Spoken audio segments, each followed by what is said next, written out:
윤석열 대통령 탄핵은 윤석열 개인에 대한 호불호의 문제가 아니고요. 그가 한 행동에 대한 시시비비의 문제도 아닙니다. 탄핵 이후에는 이재명 집권이 되고 민주당이 국회 3분의 1을 장악하고 입법 독재를 하다가 이제는 행정부까지 장악한다는 것을 의미합니다.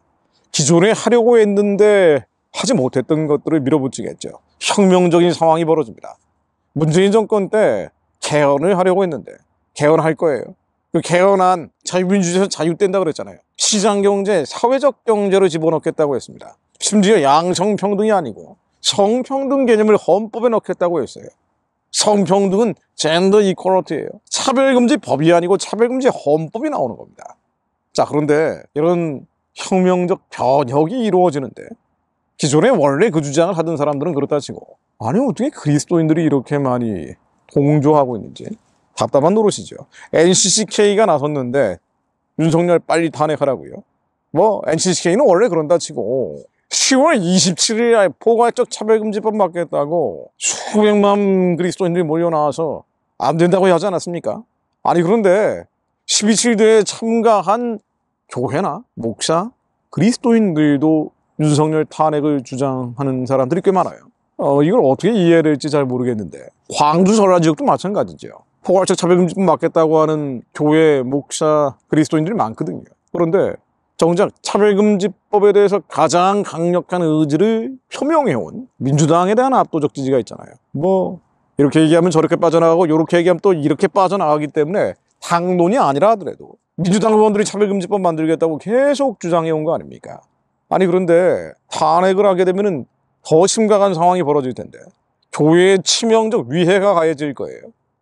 헌법이 바뀌고 차별금지법이 아니고 차별금지 헌법이 등장을 하고 당연히 포괄적 차별금지법을 포함한 온갖 반교의 입법과 정책들을 밀어붙일 거고요. 문재인 5년 동안 경험해봤잖아요. 방역이라는 기분은 얼마나 신앙의 자유를 침해하고 예배를 셧다운하는 일들이 벌어졌습니까? 교회만 콕 집어서 마치 코로나의 진앙지처럼 만들어버렸잖아요. 한국의 교회를 해치하려고 발악을 했던 게 문재인 정권이거든요.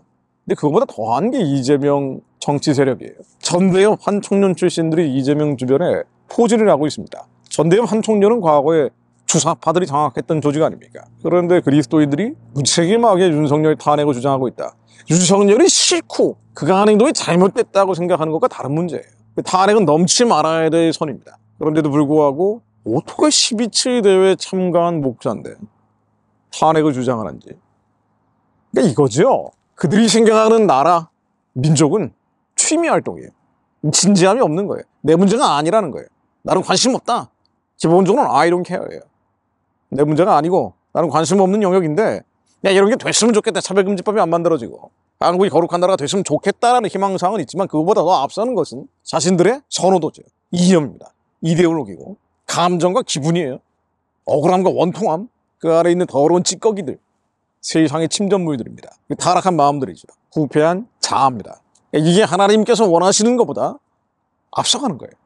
하나님이 대적하게 높아진 견고한 진들, 이론들이 너무 많은 겁니다. 기도하는 것밖에 없습니다. 한국의 그리스도인들, 한민족 그리스도인들이 이 시대를 분별할 수 있도록 어려운 시험을 하나님이 주신 거예요. 이 시험을 통과할 수 있도록. 이 시험을 하나님이 주신 이유는 부르짖어 기도하는 자들, 온 마음과 힘과 뜻과 생명을 다해 기도하는 자들이 나오기를 바라시는 겁니다. 나라의 문제, 민족의 문제는 물론 우리 개인의 문제, 가정의 문제 다 마찬가지입니다. 하나님께 올려드리는 자들. 내가 해결하는 내 힘으로 능력으로 해결하고 고민하고 걱정하고 근심하고 염려하는 게 아니고 이 두려움이 죄라는 걸 알고 자백하고 하나님께 올려드리는 자들. 시편 125편입니다. 여호와를 의뢰하는 자는 시온 산이 요동치 아니하고 영원히 있음 같도다. 저희들이 여호와를 의뢰합니다. 우리 자신의 문제, 가정의 문제, 자녀의 문제, 남편 아내의 문제, 민족의 문제를 모두 주님께 의뢰합니다. 하나님 피 흘린 손으로 만져주세요. 우리 자녀들을 만지시며 남편과 아내를 만지시며 이 민족 위에 하나님 천군 천찬을 보내주시어 여호와를 대적하는 견고한 진들을 깨어지게 하시며 하나님 우리 인생 가운데 기이한 사적을 만들어 주옵소서. 신들이 예루살렘에 두른 것 같이 여호와께서 그 백성을 지금까지 영원까지 두르시리로다. 하나님 이 말씀을 믿습니다. 산들이 예루살렘을 두름같이 여호와께서 우리의 인생을 두르시며 이 민족의 교회를 둘러주시어 두루두루 불성각으로 보호해 주실 것을 믿습니다. 기도로 세워진 대한민국을 반드시 지켜주실 것을 믿습니다. 악인의 권세가 의인의 입에 미치지 못하리니 이는 의인으로부터 죄악의 소유이 되지 않게 함이로다. 여호와의 선이 내게와 마음이 정직한 자에게 선을 행하소서. 자기의 굽은 길로 치우치는 자를 여호와께서 죄악을 짓는 자와 함께 다니게 하시리로다. 이스라엘은 평강이 있을지어다. 악인의 권세가 왜 의인의 입에 미치지 못합니까? 악인들이 더 많은 권력을 행사하고 바로하고 발악을 하고 있는데 의인의 입에는 좌우의 나의 선권보다 예리한 하나님의 말씀이 선포되기 때문이에요. 낙심낙담되고 절망적인 현실에서 아니요 뭐 민족의 형편도 그렇고 저나 여러분들의 인생도 마찬가지예요. 절망적이고 낙심낙담될 수 있습니다. 그럼에도 불구하고 악인의 권세가 도적질하고 죽이고 멸망시키는 악인의 권세가 의인의 입에 미치지 못합니다. 왜냐하면 그들은 칼과 창과 난창으로 나오지만 우리는 만군의 여호와의 이름으로 나갑니다. 예수 그리스도로 명하노니 저 어둠과 흑암의 괴계들 한국의 교회를 해체하고 나라를 절단내겠다는 어둠과 흑암의 괴계들 예수 그리스도로 명하노니 무너지치거나 사라지치거나 깨어지치거나 하나님 우리 가정 위에 역사하시며 우리의 자녀들에게 역사해 주시어 주님의 피 묻은 손이 직접 우리에게 맡겨진 영혼들을 만져주시어 평강이 있을지어다. 예루살렘에 평강이 있을지어다.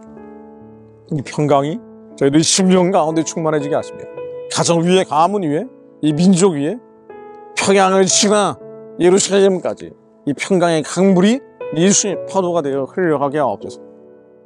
여러분들 기도하면 삽니다. 기도하지 못하고 낙심낙담하면 지는 거예요. 절망하면 끝나는 겁니다. 그러나 기도하면 삽니다. 온전한 기도에 들어오십시오. 함께 기도합시다. 하나님께서 이 민족의 기이한 사적을 베풀어 주실 것을 믿습니다. 우리의 인생에 브레이크로 돌파를 이루어 주실 것을 믿습니다. 예수 그리스도의 이름으로 기도드립니다. 아멘.